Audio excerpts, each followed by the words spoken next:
I'm PJ with ZooFit, and I'm here to tell you a little bit about a different type of experiment that I'm going to be embarking on June 1st next month. And if you're game, after you hear about my experiment, I'd love to have you join me. Now first I want to give you just a little bit of a background on what I'm about to do. So recently I've come to embrace this new identity as a fitness scientist when it comes to my energy. So that is energy meaning my sleep, my movement, nutrition, and even my breathing. And now because I'm a behavior scientist, I've studied animal behavior, and I was an animal trainer for 15 years, this actually got me kind of wondering, how can I tweak my behavior to optimize my energy? More specifically for me, how can I tweak my habits, especially around eating, to improve my health and my fitness? Now, I love a good challenge. Most recently, I finished a modified version of Whole30, and this is where you eliminate large food groups. They're your legumes, your dairy, all sugars and sweeteners, and all grains for 30 days to reset your body. Now, I say modified because me and my husband eat mostly a plant-based diet, so I allowed tofu, which is not normally allowed on Whole30, because it's considered keto approved for vegans practicing keto. And I also allowed quinoa because that's technically a seed, not a cereal grain. But the other difference with our modified version was our reintroduction period was about 3 times longer than normal.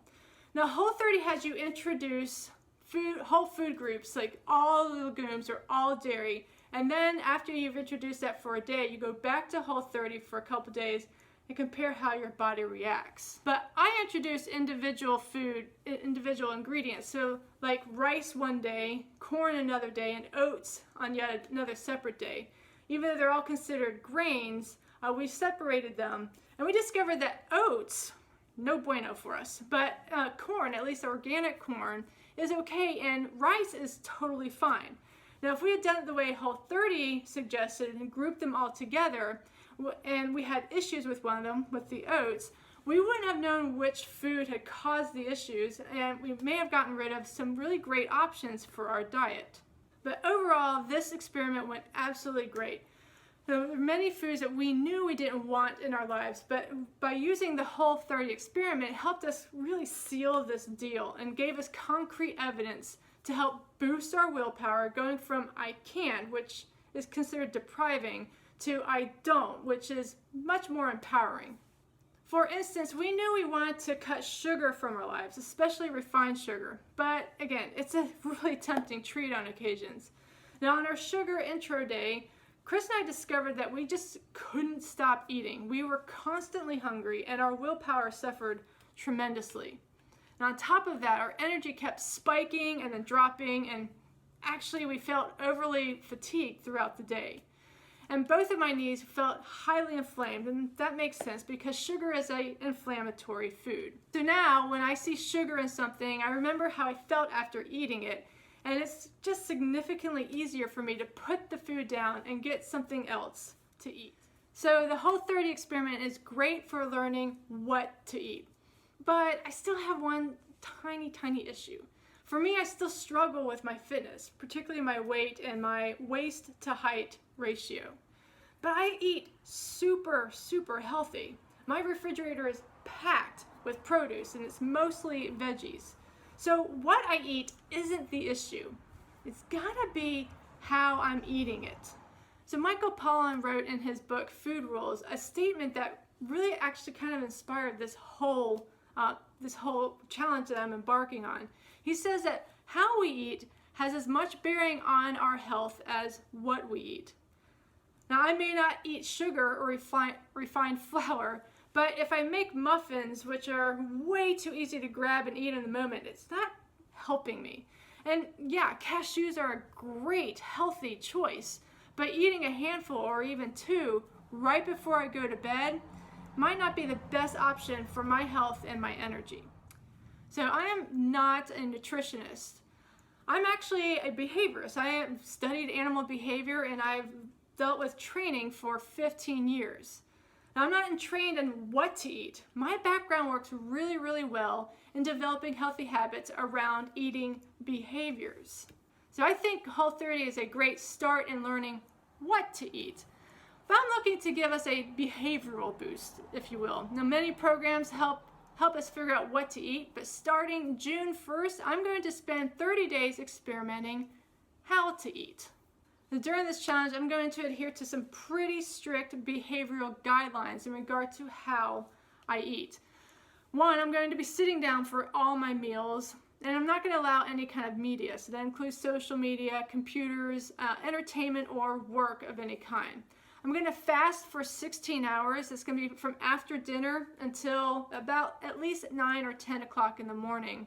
I'm not allowing any takeout, which means I'm going to make every meal at home, and that also includes no processed or pre-prepared meals such as soups, frozen entrees, or meal kits, even if they have compliant ingredients that go along with our diet.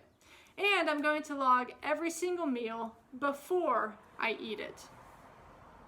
Now, during this challenge, I am going to be adhering to some pretty strict behavioral guidelines. I'm going to be sitting down to eat every single meal and without any media. That includes social media, computers, entertainment, or even work.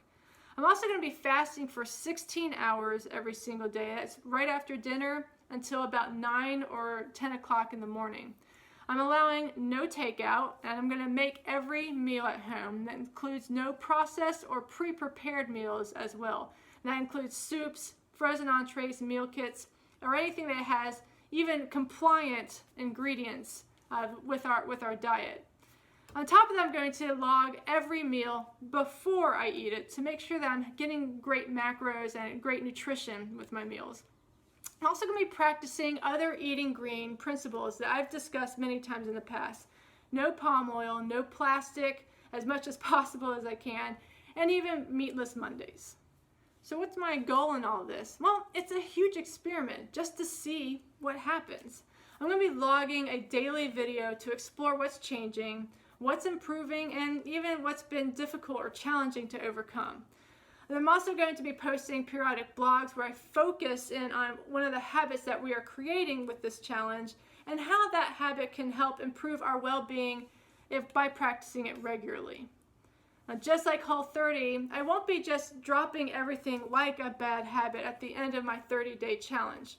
I'm going to systematically compare how I feel with each habit and what happens when I relax the criteria. This component has earned the How to Eat Challenge a little nickname in the ZooFit household that we call the How30 instead of Whole30. Now, like any good scientist, I start my experiment with a hypothesis. I believe during this challenge my sleep's going to improve. I think I'm going to boost my willpower at the grocery store and when I'm out and about on errands. I think my waist to height ratio will improve, and I'll eat more well-rounded meals with protein, healthy fats, and complex carbohydrates.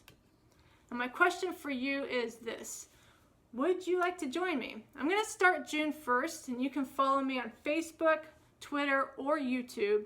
And you can be sure to subscribe to my blog at zoofit.net to learn more about how changing our habits for 30 days can help change our lives forever. Eat clean, live green, train positive. That's the ZooFit way.